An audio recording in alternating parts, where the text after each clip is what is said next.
महाराष्ट्र राज्य विधिमंडळाचे अर्थसंकल्पीय अधिवेशन 23 फेब्रुवारीपासून सुरू होणार असून ते 25 मार्च 2026 पर्यंत चालणार आहे.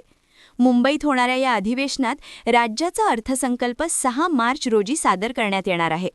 उपमुख्यमंत्री आणि अर्थमंत्री अजित पवार यांच्या अकाली निधनामुळे यंदाचा अर्थसंकल्प मुख्यमंत्री देवेंद्र फडणवीस सादर करणार असल्याची माहिती अधिकृतरित्या देण्यात आली आहे.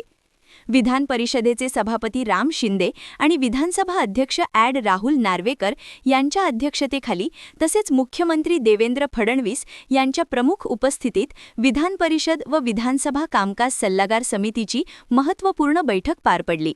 या बैठकीत अर्थसंकल्पीय अधिवेशनाची सविस्तर रूपरेषा निश्चित करण्यात आली. राज्यातील विविध विकासकामे, आर्थिक धोरणे आणि आगामी योजनांबाबत या अधिवेशनात व्यापक चर्चा होण्याची शक्यता व्यक्त होत आहे. अधिवेशनाच्या पहिल्या दिवशी राज्यपालांच्या अभिभाषणानंतर कोणतेही शासकीय कामकाज न करण्याचा निर्णय बैठकीत घेण्यात आला.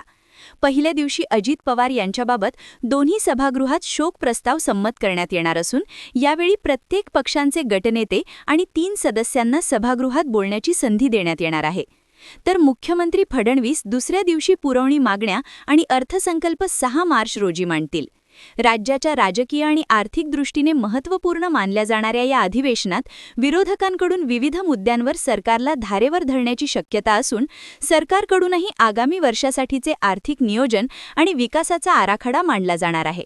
त्यामुळे यंदाचे अर्थसंकल्पीय अधिवेशन राजकीयदृष्ट्या आणि आर्थिकदृष्ट्या विशेष महत्त्वाचे ठरणार आहे.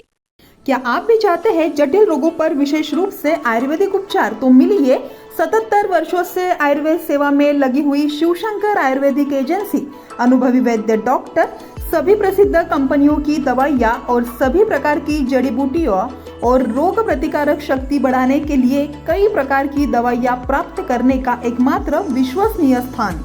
हमारे यहाँ सभी प्रतिष्ठित कंपनियों की दवाइयाँ उपलब्ध है. समय सुबह 10 बजे से रात 9 बजे तक. तो फिर इंतजार किस बात का? महाजन मार्केट के पास टेम्पल बाजार रोड, सीताबर्डी, नागपुर. 8605245080 9112079000.